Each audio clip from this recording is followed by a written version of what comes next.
Give a round of applause for all of these people helping out today. So I had asked that we remove the headset so we can focus on the talk and the lecture. So how am I navigating the slides? Is it just me? Because it's not up here. Do we have a clicker, or do I get to change the slide? All right. So we're going to talk about the surgeon athletes. So I have a podcast. This is not to promote the podcast, but I have a podcast in America. It's on Spotify. I'll show you the link.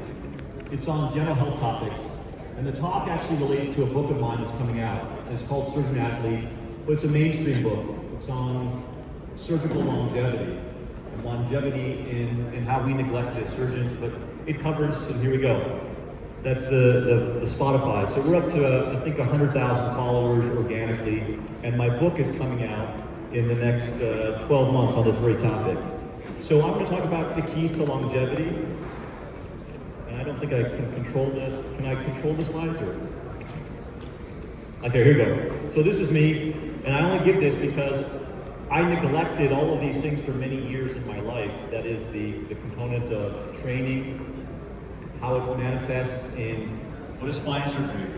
I said spine surgery is making a 1 centimeter by 1 centimeter hole and taking many hours to do it. And they're like, they get shocked. So precision, endurance, and then you're the captain of the ship. Dealing all of that with anxiety. Yet, what do we do as surgeons? We accept poor sleep, chronic pain, neck pain, back pain, shoulder pain, arm pain. We accept metabolic dysfunction, overeat, undersleep, and we burn out. And why? You spend your entire life and career to be a surgeon, and yet you end up not doing anything that would increase the duration of your career itself. And I said, that needs to flip. Surgeons are elite athletes. They train us as technicians and not performers. Thank you. So what does that mean? Let's think about us now compared to a professional athlete. I tell this to my kids all the time. So one of my favorite players of all time is Kobe Bryant. Everyone know who Kobe Bryant is? Raise your hand. Mamba mentality. 1% better every day. Kobe Bryant, if he had a bad game the next day or that night, he would fly to the next city. He would go to the local gym, high school gym, and then take 3,000 shots or 3,000 layups, whatever he did wrong, and he got better. We do the same things. We have long duration performance, fine motor precision, just like basketball, just like cricket, just like tennis. We have to emotionally regulate. Some of the hardest sports in the world, golf, tennis. Why are they some of the hardest? Because everyone watches you, number one. Your mistake is your mistake, number two. And number three, both of those sports force you to move on for the next shot. And you can't let the first shot ruin the second. We do that as surgeons. Something happens in the operating room, and you have to pivot. You have to change. You have to adapt. Something goes wrong. Signals drop out. Blood pressure drops out. Bleeding. You emotionally regulate it. And we also have to have recovery-dependent consistency. This, I believe, is the false narrative in our profession. We blame decline on age, the number of surgeries you did. I'm 7,000 surgeries in, I'm beaten down, and that's just surgery. How many times have you been told that surgery is a young man's game or a young woman's game, and it takes away from your longevity? But why? The reality is, that's not true. I'm 50 now at this point, and I've never felt better mentally, physically, spiritually, emotionally than I have now. Undertraining and poor recovery. So let's go through that. Athletes plan for decade-long careers. LeBron James spends $1.8 to $2 million a year on nutritionists, trainers, therapists, acupuncturists, chiropractors, and it's an investment. And he is performing at an elite level at 40 plus years of age. No athlete can say that. Tom Brady did the exact same thing. So you say to yourself, if they are willing to put in 5-10% of their income into improving their performance and longevity, why would we do the same? Think about it. You have trained your entire career in existence, and yet it can end in a second, or it can be shortened, and you've done nothing to increase it. So let's talk about key number one, which is physical conditioning and exercise. Do you really do that? Think about the demands of our career. Static posture, hours on end of isometric loading. 2, repetitive asymmetry. Maybe right hand dominant, right side preference, left side neglect. You may be positioned on the same operative field because it's comfortable for you. Your neck can move one way, your back can move the other way, you load one leg. All those things are repetitive injuries. And then we have load without movement, which is the worst thing. Physiological loading in the body while standing straight for prolonged periods of time. There's not one surgeon in this room who can't say they have chronic neck pain, chronic back pain, or they have not experienced it, I should say. So let's talk about the minimum effective exercise. Strength training, 2 to 3 times per week, and I won't go into the details, but essentially for us, posterior stabilizers, extensors, lumbar spine, glute, hamstring, those are neglected. But that's what basketball players, football players, etc. do. One of my favorite Indian athletes of all time was Sachin Tendulkar. Everyone know who he is, right? Have you ever seen the guy shirtless? Did not look like an athlete to me. Those days are gone. If you look at the Indian cricket team now, and the training, the physiology that they're going through, it's changed because everyone has understood nutrition, training, improved performance, and longevity. So why as surgeons do we neglect that? I asked everyone to raise their hand, and then who exercises, who lifts, who does mobility training, by functional mobility. Anyone do functional mobility training? Exactly. Half your back pain is from your hip. You may have piriformis, you may have psoas base, tightness, you may have all these things. Internal rotation deficits. No one is doing mobility training. Every single athlete does mobility training. What is mobility training? How does it look functionally? So everyone who raised their hand who exercises, raise your hand, please. Who exercises, even once a week, raise your hand. All right. Of those people, who stretches, keep your hands up, who stretches before they lift? Raise your hand. Who stretches, and how do they stretch? Do you stretch statically? That means you stretch your arms, your legs. If you do, raise your hand. Okay, now lower your hands. You're stretching incorrectly. No athlete does passive stretching, yet you do. You don't do that anymore. Dynamic stretching. But we don't know that. It's kind of crazy. If you look at all athletes now when they train, NBA players who are some of the best in the world, NFL football players, even soccer players, etc. It's dynamic stretching. That is, the swimmer stretch. No one does passive stretching. Why? All the data is convincing that injuries are increased by increasing the sarcomere length before you lift. So no one stretches. You do a 5-minute warm-up on a treadmill. You do dynamic stretching. Passive stretching, which was taught before, is now done after. Who stretches before and after the operating room? Raise your hand. Exactly. Why not? Does an athlete go into sport without stretching? No. Does an athlete leave the field without stretching? No. So why do you go 8 hours in one position, feel miserable, and not take 5 or 10 minutes out of your day for yourself? Why, you have to rush home to the spouse you don't like? You have to rush home to the kids you don't like? You can miss 5 minutes of their time. Everyone's laughing. See, there you go. Maybe one person has a spouse they like. Okay. Let's talk about ergonomics and biomechanics. Who optimizes their operating room? Who has done that? So I actually brought in one of my friends, is a PMNR, physiatrist. Came in, functionally evaluated my operating room setup. Changed everything. Changed how the monitor is set up, where I'm standing, watch me. Let me tell you that. That was the best 30 minutes of his time in my life. We're athletes. You think LeBron James goes to the hotel and says, yeah, just give me whatever's on the menu tonight for food? No, he demands certain things. You're athletes. You should demand your operating room accordingly. Adjust the table height, adjust the monitor position, adjust the instruments, all of those things. Why would you give that up? You are the athlete. The mentality has to change. These things, neutral spine, significant, monitor at eye level. I tell you what, whether you like endoscopy or not, endoscopy has allowed me to increase the longevity and duration of my career. Bending down, microscope, whatever it may be, I leave now refreshed most days from an operating room, whereas before I felt beaten down. Similarly, for those who don't have to wear lead, I still wear lead as a functional beatdown. Removal of lead, what a life-changing and career-extending experience. Foot and hip alignment. Who stands on a hard operating room floor?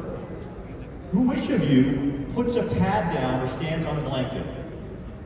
Is anyone? Have you ever done that? Life-changing. Unloads your lower back. But why not? Why? It's inconvenient. You don't want to trouble the scrub nurse, the circulating nurse. There are simple things that we can highlight. Athletes control their environment. Surgeons should also make those demands. Kobe Bryant, LeBron James, whoever it may be, is not walking into a hotel room and not getting the size of the bed that they want, the shower that they want, whatever it is to train and prepare for the next day. Bad mechanics, they're the same. Bad mechanics always collect their debts. Let's talk about sleep and recovery. Point number 3. Sleep is the most neglected performance tool. We sacrifice it all the time. In fact, so I was one of the last few in America to go undergo the every other night call, the no hours restrictions, which changed everything in the United States. And we used to brag about it. We used to brag about sleep deprivation. And they talk about that. 20 hours or around 18 to 20 hours of sleep deprivation leads you to having the effect of 1 to 2 glasses of alcohol. It's an impairment. And we should look at it as such. In fact, we brag about it in training. And we actually look at it, long-term sleep deprivation changes your recovery. So whoever raised their hand for lifting, and I cover this in my podcast as well, one of the most effective ways for muscular hypertrophy and growth and for durability is a rest day and recovery day. And we undervalue that as surgeons. You know what? I'm gonna work the midnight hour into midnight hours. I'm gonna drink the coffee. I'm gonna do whatever it is. I'm gonna wake up early because I gotta get back to work, and there's no recovery period. And the operating room is a physical beatdown. It's like a playing field. It's a soccer turf. It's a football field. It's all those things. Chronic sleep, what does it do? It leads to reductions in reaction time. It leads to impaired judgment. We just talked about that effect of being similar to alcohol. Surgical error. Do not think for a second that your surgical errors increase or decrease or unaffected through the course of the day. We can talk about hormonal dysfunction. So when I plan my operative theater, if I'm doing 10 cases, 12 cases, 20 cases, whatever it may be, there's a structure to it. Cervical, thoracic, etc. may go first just because of timeliness. But I also put complex cases up early, in front. You are the most physically attuned at that point. Don't think you don't fatigue. And I would challenge you, when I have a long case at the end, or a challenging case at the end, I take a 5-minute break. I walk out, I stretch, I drink water, I reset, I breathe. I'll talk about that before I start that case. I would challenge you to do the same. The impact it has on your performance cannot be underrated. There is a certain component everyone in this room should do. Minimum viable sleep. Anyone use a sleep tracker? Not the most predictable, but you know what a sleep tracker does? It makes you conscientious about getting sleep. Otherwise, you ignore it. Oh, I'm tired, fine. I'm gonna drink the 3 cups of coffee and get through. Now we've implemented call recovery protocols, not just sleep and mindfulness, and I'll talk about that. Light, caffeine, and timing. So I came over from the US, I've actually had no jet lag, some of the surgeons here with me can attest to that. I've not been drinking caffeine, I don't drink excessive amounts of caffeine, maybe 1 cup of chai. But I did, sleep, melatonin, timing, all those things. Powerful, powerful. Athletes do this all the time. Professional football players, when they travel across time zones, just 2 or 3 hours, reset, reshift, use melatonin, magnesium, and combination of forced sleep and light deprivation to reset. Who does that in this theater? Almost no one. Yet what you're going to do is you're going to operate all day, not stretch, not eat, not drink, over-caffeinate, and then say the next day, you're done at midnight, the next day I'm going to start my operating room at 7 a.m. or 6 a.m., sleep deprived already in the hole. Sleep is not rest. It is actually performance enhancement, performance preparation. The last component of this, or actually for the second to last component, nutrition, alcohol, and smoking. Let's talk about the stimulants. Coffee, sugar, skipped meals, energy crashes. Everyone in this room is a victim of that. Not one athlete, not one professional athlete does that. Not during in-season, not during training. They may take the time window off, but we do it as core principles in our practice. I didn't get to have breakfast today. I didn't have dinner today last night. I didn't eat lunch. You know what? I have 3 coffees. I'm jittery. You know what? I'm just going to have the candy bars lying around, the potato chips, the whatever it is that maybe, that may taste good, and at least the energy crashes. Who emphasizes protein? Protein doesn't have to be meat protein.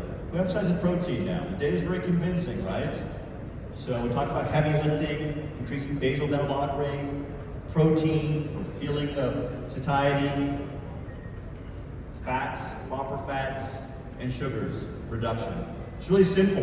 People always ask me, how do you get in shape? How do you get a 6-pack? How do you live longer? How do you whatever? It's just 2 words. It's not even exercise. Whole foods. It's that simple. Whole foods. It's really, really hard to eat a lot of whole foods. Eating a lot of broccoli, eating a lot of kale, eating a lot of whatever it may be, it takes a lot.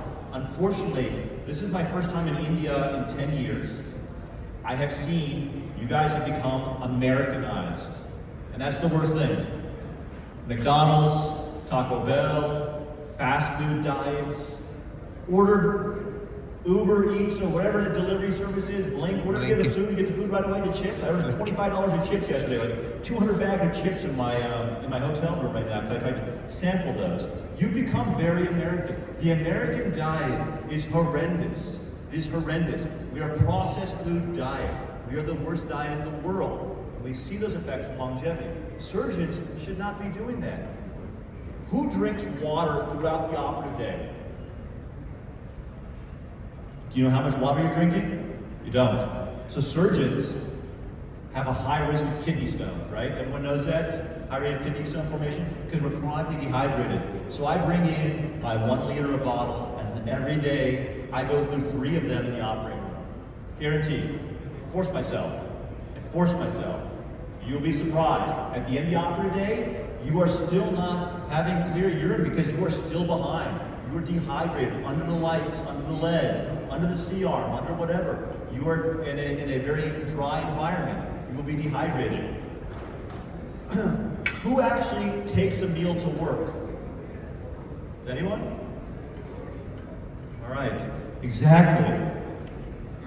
An athlete never shows up on the football pitch, the tennis court, and just says, hey, just give me some masala potato chips and some Coke Zero, and then I'm going to power through this. But we do that. All of this fragments your sleep, increases systemic inflammation, and affects and impairs your judgment, affects your kind of decision making. I have friends. I have a good friend here actually. He's an attorney, and I have an aunt who's supposed to be here. My most is supposed to be. She's an attorney. She's in the back, Supreme Court advocate. There she is. Attorneys always like to tell me how hard they work, and they don't work that hard. And I'll tell you why. They just don't. Because no one can relate to a lifestyle of a surgeon. I don't care, whatever it is. You know why? She can walk away, he can walk away, and go get a drink of water. He can walk away, she can walk away, and go get potato chips or a sandwich. She can walk away, he can walk away. Oh, I missed a deadline. I'll take care of that in an hour. I missed a Zoom call. I'll take care of that in 30 minutes. You can't. You're stuck in that operating room. Your neck is bent. You're dying in pain. The pressure's dropping. The patient's bleeding. Someone's gonna die. Someone's gonna become paralyzed. You're hungry. You didn't sleep the night before. Everyone in the room wants to leave. Nursing staff is changing over. Anesthesia is checking out. And it's you. No one can compare. I don't even want to. Whenever some of my friends tell me that, they're in business, investment banking, they're an attorney, I work at, no, you don't work at hard. When you can't poop, pee, eat, sleep when you want, then you talk to me. That's called childhood, right? Like you can't control those things. But until then, you just can't relate. So we do nothing to make ourselves better. Why don't we pause that next case 5 minutes? I'm gonna stretch, I'm gonna go eat, I need to check out. I need to become more mindful. We don't do any of those things. So what can we do? Low dose caffeine. I've seen this country has become more coffee heavy. Coffee is significantly higher caffeine amounts than tea. We over-caffeinate. If you are taking coffee in the morning, it is by definition you did not get quality sleep the night before. There's just no way around it. We can talk about the physiology, there's just no way around it. Moderate caffeination, and that may require you to taper down. Caffeine is a drug, it is addictive, and when overutilized, it becomes under-effective. It also impairs cognitive ability. Low dose caffeine improves cognitive ability. Moderate to high dose impairs it.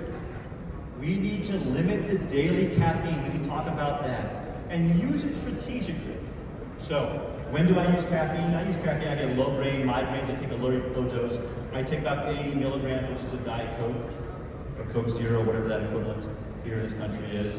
And I typically take it towards the second half of my surgical day. When I'm losing a little bit of focus, drink my water or whatever, and I need to power through the second half.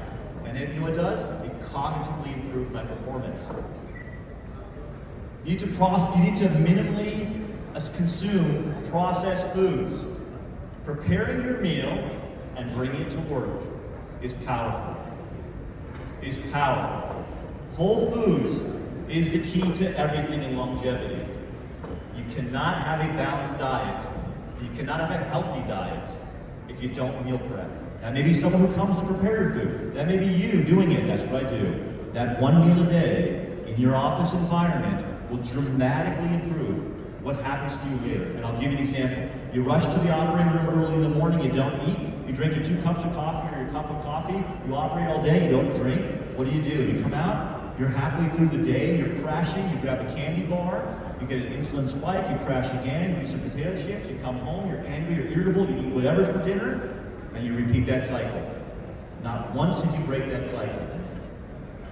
Nutrition is not recovery, but simply the fuel itself. There are supplements, and I won't go into these details, but there are very good evidence for sleep improvement, magnesium glycinate, which is very non-toxic, vitamin D, especially in North America where we're sun deprived, essentials, and there's components and good data, or soft data for turmeric and its utilization for an anti-inflammatory. I'm not an advocate for wholesale supplements, I'm not an advocate for like peptide use willy-nilly, but there are certain supplements and vitamins that are very benign, that are very effective, that are being shown now, at least not to harm, but potentially improve longevity and recovery. Who smokes? Well, I know the president of Eurospine smokes. Like, I can smell it on him when he's talking to me. Bad. Smoking. I mean, of all the things you want to reduce your longevity, I would rather have you go outside and do some lines of cocaine than smoking. Okay? Get your bump, get your high, and then you're covered. Smoking. Everything about smoking. from vascular impairment, disc degeneration, reduction of endurance, recovery, sleep, because you wake up with nicotine levels are low. People don't even realize how dramatic effect it has on sleep, because your nicotine levels drop when you use cigarette smoke. All of those things impair. So what you tolerate off the field shows up in the operating room. And the last component, mental conditioning and stress mastery. This is our life, and this is why no other profession can relate to it. Raise your hand if you went into the operating room and intentionally tried to paralyze the patient. Raise your hand if you went into the operating room and intentionally tried to kill a patient. Raise your hand if you went into the operating room and intentionally tried to screw a patient from having a good outcome. Exactly. But every attorney will tell you that you did. And every attorney will tell you that you are going to commit malpractice for what are just normal human errors. No other profession lives under that stress. My attorney buddy, he misses the deposition. No one's suing him for legal negligence. No one. My aunt, she misses a filing docket. Someone gets mad. You show up, complex tumor case, the rep forgets the crucial cage for you to do the reconstruction. You're halfway through the surgery. It's contaminated, whatever. It's your responsibility. It's not anyone else's. No one cares that the rep was asleep, the nurse gave you the wrong medication. It's you. You are akin to the quarterback. You're akin to Tom Brady. Tom Brady would say, my job is everyone's job. That's what makes me great. I have to understand where everyone is. And in real time, I make a decision. Do you know how miserably stressful that is? No one ever says, oh my God, you're a spine surgeon. Your job must be a piece of cake. Does anyone ever say that to you? No. They may pay you like you're a manual laborer. They may not reward you in compliments or whatever, but no one ever says your job is not stressful. So who in this room takes time for mindfulness, breathing, meditation, yoga? Raise your hand. That's it. Maybe 5%. Why? So I'm going to ask you this, and I tell this to my trainees, because when they come into my operating room, they call it the Singh gauntlet. Very few people survive, but those who do thrive. It's like iron sharpens iron.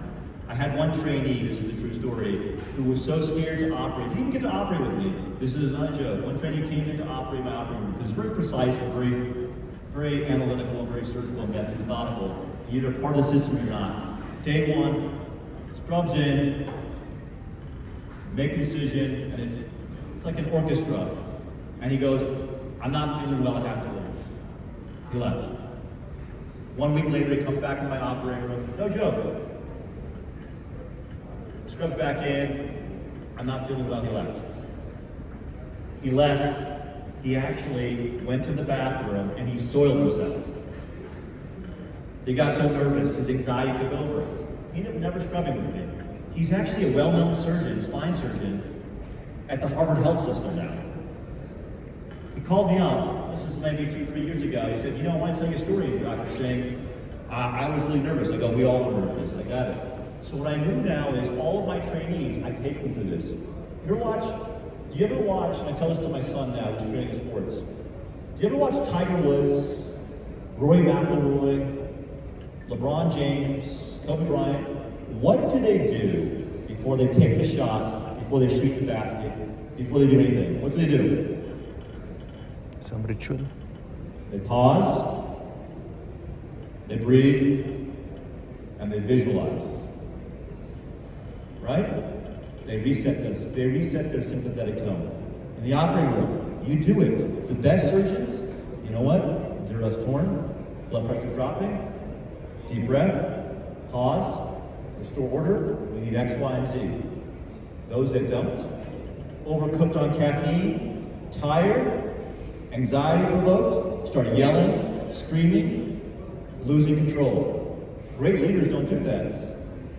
How many of you, at the end of the day, take time just to visualize what you did or what you did not do well? Anyone? Great.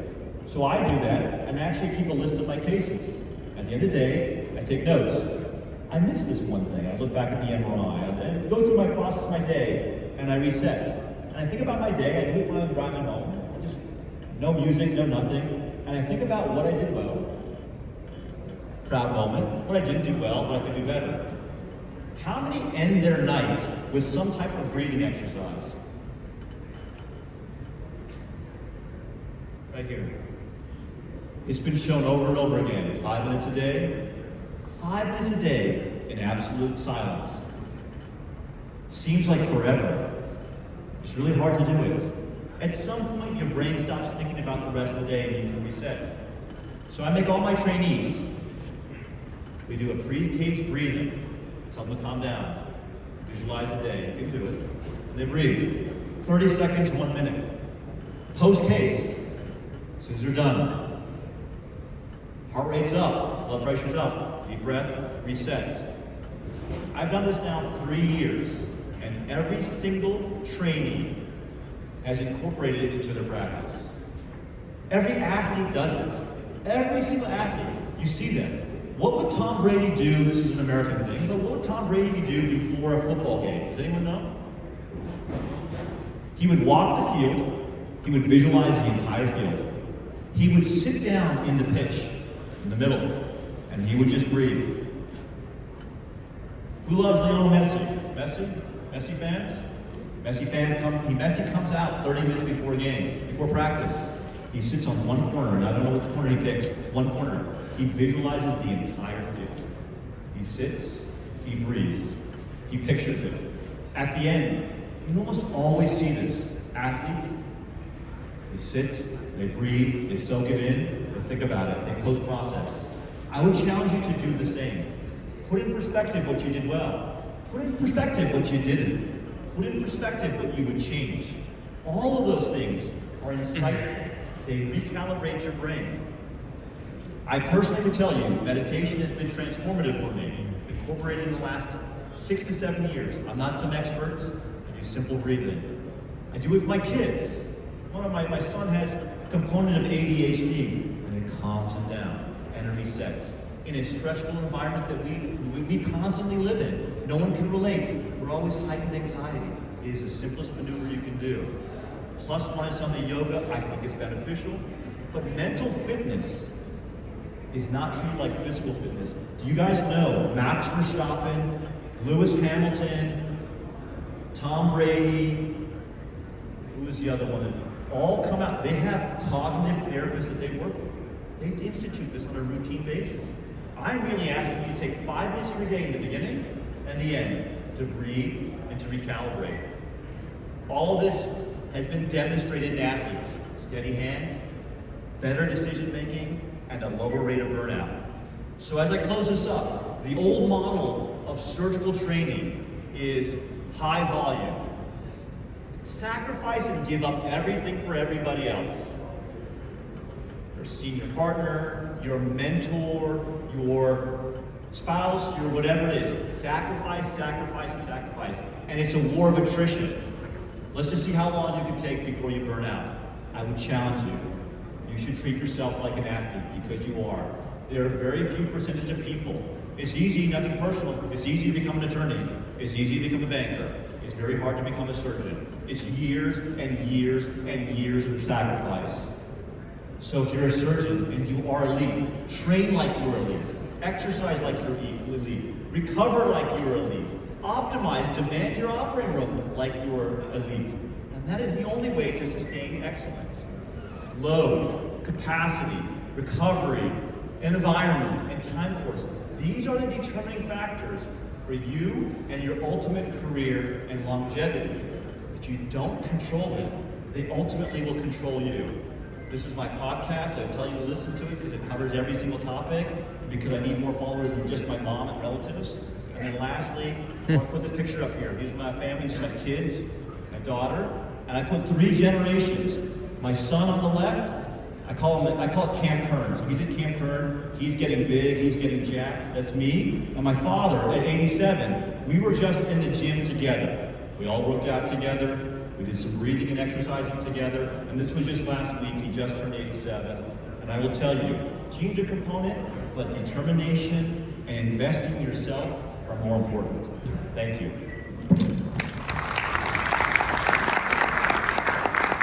Thank you so much, Professor Kern. That was a very, very illuminating and I think quite inspiring talk, and hopefully we'll take a lot more from that. I will now invite all of